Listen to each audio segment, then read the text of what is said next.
मंजिलों को जिद बना लो रास्तों को हौसला, मंजिलों को जिद बना लो रास्तों को हौसला, मुश्किलों पर कर सवारी और तय कर फासला।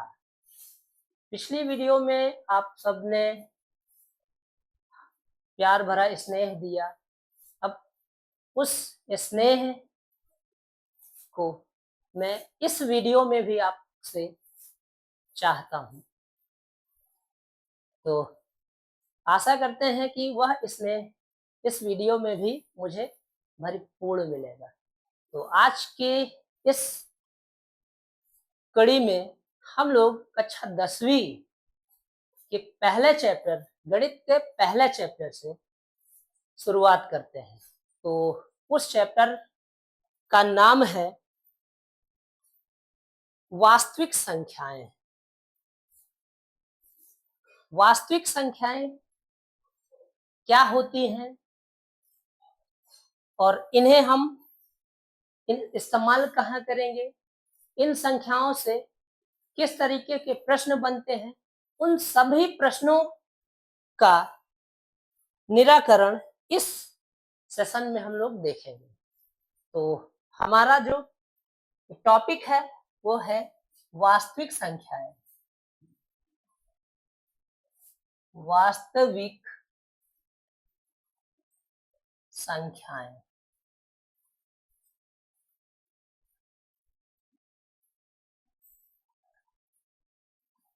वास्तविक संख्या। तो वास्तविक संख्याओं को जानने से पहले हमें पीछे थोड़ा से हटना होगा, पीछे की बातें कुछ जानना जरूरी है। तो उससे इस वास्तविक संख्या को पढ़ने से पहले हम लोग जानते हैं आज कि संख्या है क्या चीज, संख्या किसे कहते हैं। तो चलिए स्टार्टअप करते हैं हम पहले संख्या से। संख्या क्या है? नंबर। What is number? संख्या क्या होती है? देखिए, एक ऐसा माध्यम ले लीजिए, कोई भी ऐसा एक माध्यम जिसके द्वारा हम वस्तुओं की गणना कर सके। कोई ऐसा माध्यम जिसके द्वारा हम वस्तुओं की गणना कर सके, उसे हम संख्या कहते हैं। ऐसे नॉर्मल शब्द में सीधे तौर पे अगर देखा जाए तो किन्हीं भी वस्तु के लिए, कोई भी वस्तु के लिए यदि कितना, कितनी करके प्रश्न किया जाए, कितना, कितनी करके यदि प्रश्न किया जा रहा है, तो जो उत्तर मिले उस उत्तर को ही हम किस नाम से जानेंगे? संख्या कहते हैं। क्या कहेंगे भैया? संख्या कहते हैं। क्लियर है? अगर देखा जाए, उदाहरण के लिए देखा जाए तो जैसे कि कितनी कुर्सियां हैं, तो उसमें कुछ ना कुछ आपकी तरफ से जवाब आएगा। 4 है, 10 है, 20 है, 25 है, 1 है, 2 है, 4 है, तो इस तरह से जवाब है। कितने पंखे हैं? 1 है, 2 है, 3 है, 4 है। कितने विद्यार्थी हैं? इसमें भी आपका 10, 20, 50, 100 करके जो जवाब मिले, उस जवाब को ही हम किस नाम से जानेंगे? संख्या कहेंगे। तो क्लियर है? चलिए अब हम लोग देखेंगे संख्याएं। तो संख्या हो गया। अब इस संख्या में देखेंगे संख्या का प्रकार। यहां पे देखिए, चलिए देखते हैं हम संख्या के प्रकार। तो संख्याएं यहां पे 2 देखेंगे। पहला क्या है कि वास्तविक संख्या, वास्तविक संख्याएं, वास्तविक संख्याएं। और दूसरे नंबर पे क्या होगा आपका? अवास्तविक संख्याएं। अवास्तविक संख्याएं, अवास्तविक संख्याएं। क्लियर है? पहला वास्तविक संख्या हो जाएगा और दूसरा क्या हो जाएगा आपका? अवास्तविक संख्या हो जाएगा। तो अब इसको थोड़ा से वेट करते हैं। सबसे पहले हम अवास्तविक संख्या पर चर्चा करते हैं। तो अवास्तविक संख्या क्या होती है? अगर देखा जाए तो कोई भी संख्या अवास्तविक नहीं होती है, एक मात्र और मात्र कल्पना किया गया है। केवल और केवल क्या किया गया है, कल्पना मात्र किया गया है। होता है ना कि हम आप सब लोग किसी भी चीज के लिए कल्पना करते हैं, मात्र कल्पना एक होती है कि अवास्तविक संख्या। अवास्तविक संख्या यानी कि किसी भी संख्या का वर्ग, कोई भी संख्या ले लीजिए, उस संख्या का अगर वर्ग ऋणात्मक मिल जाए, उस संख्या का वर्ग निगेटिव मिल जाए, तो वह संख्या हमारी अवास्तविक संख्या के तहत रखी जाएगी। तो देखा जाए यहाँ पे, जैसे देखिए ये एक्स स्क्वायर ले लीजिए, एक्स स्क्वायर इज इक्वल कितना हो जाए आपका, माइनस का 1 हो जाए। तो कभी आपने देखा है कि कोई संख्या का वर्ग कर दिया जाए और वह क्या आ जाए, निगेटिव आ जाए?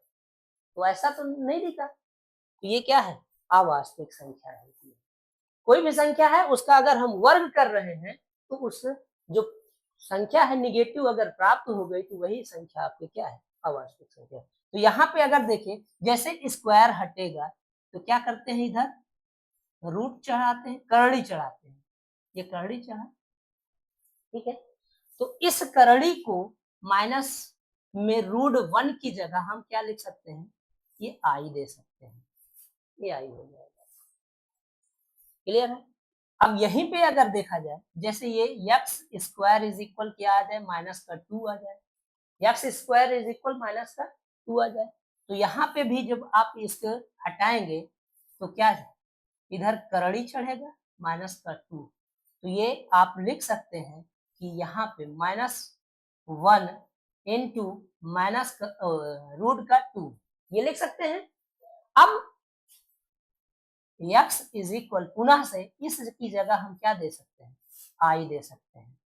ये i और रूट ये क्या हो जाएगा आपका 2 हो जाएगा। ये i क्या है, इमेजिनरी नंबर, इमेजिनरी नंबर, इसे आयोटा बोला जाता है। इस जगह तो हम नहीं इसके बारे में देखेंगे, लेकिन कक्षा 11वीं में हम इसे पढ़ेंगे। बाकी यहाँ पे आप जानने के लिए इतना है कि सिर्फ और सिर्फ ये -1 की जगह, रूट के अंदर -1 की जगह हम आई रख सकते हैं।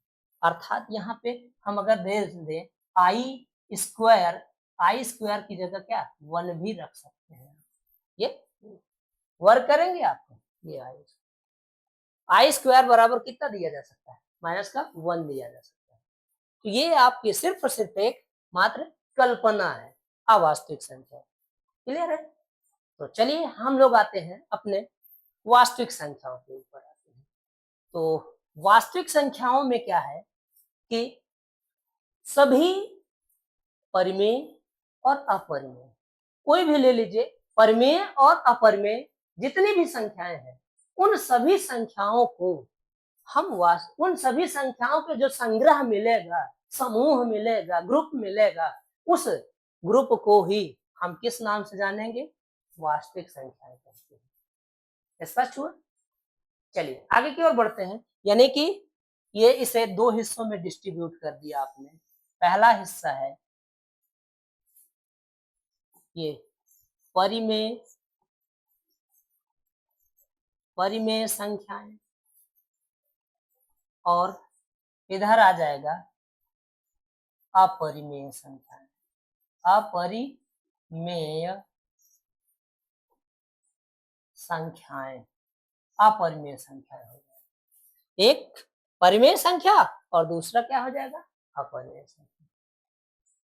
तो अपरिमेय संख्या में देखिए, अपरिमेय संख्या क्या होगी, वे संख्याएं जिन्हें हम अंश और हर के रूप में नहीं लिख सकते हैं। ऐसी कोई भी संख्या जिसे अंश और हर के रूप में हम न लिख पाए। जैसे देखिए ये √2 हो गया, हम इसे p/q के रूप में कन्वर्ट नहीं कर सकते। √3 हो गया, इसे अंश और हर के रूप में नहीं लिखा जा सकता है।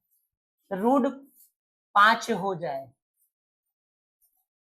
0.1001001000 इस तरह से नॉन रिपीटिंग नंबर भी अपरिमेय संख्या के तहत आ जाएंगे। अपरिमेय संख्या जिन्हें हम पी बाई क्यू के रूप में नहीं लिख सकते हैं। ठीक है, स्पष्ट हुआ? तो चलिए देखते हैं हम अब परिमेय संख्या के बारे में देखते हैं। तो परिमेय संख्याएं क्या होंगी आपकी? वे संख्याएं, ऐसी कोई भी संख्या ले लीजिए जिन्हें हम पी बाई क्यू के रूप में लिख सकते हैं, यानी कि अंश और हर के रूप में लिखा जा सके, तो वो सभी संख्याएं परिमेय संख्या के अंतर्गत आ जाएंगी। एग्जाम्पल के तहत अगर देखा जाए, जैसे ये 0 हो गया, 1 हो जाए, 2 हो जाए, ये 2/3 हो जाए, ये तो लिखा ही है, सीधा सीधा है। यहाँ पे 0.25 हो जाए, या फिर कह लीजिए ये कोई रिपीटिंग नंबर हो जाए, तो वो किसके तहत आ जाएगा? आपका परिमेय संख्या के तहत आ जाएगा। तो स्पष्ट हुआ कि परिमेय संख्या। हाँ, एक बात ध्यान रखना कि आपका P बाई Q के रूप में जैसे ही लिखे, तो यहाँ पे P तो आपका 0 बन सकता है, ये चीज P आपका 0 कहीं ना कहीं किसी न किसी तरीके से हो भी सकता है, नहीं भी हो सकता, लेकिन याद रखना कि Q कभी भी आपका 0 नहीं होना चाहिए, 0 नहीं होगा। P आपका 0 लगा लीजिए, लेकिन Q को 0 आप नहीं लगाइए। इस Q के बारे में मैं आपको कि 0 क्यों नहीं हो सकता है, कि आपको एक अलग से वीडियो बना दूंगा, उस पर आप देख सकते हैं इसके बारे में। तो यहाँ पे स्पष्ट हुआ कि परिमेय संख्या क्या होती है और अपरिमेय संख्या क्या होती है। परिमेय संख्या वे संख्या है जिन्हें हम पी बाई क्यू के रूप में परिवर्तित कर सके, और अपरिमेय संख्या जिन्हें पी बाई क्यू के रूप में परिवर्तित नहीं कर सकते हैं। तो यहाँ तक स्पष्ट हो गया। चलिए अब हम लोग आगे की ओर बढ़ते हैं।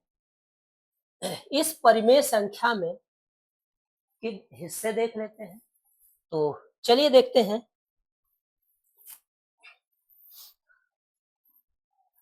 परिमेय संख्या का ये अगले है, यहाँ पे देखते हैं परिमेय संख्या। परिमेय संख्या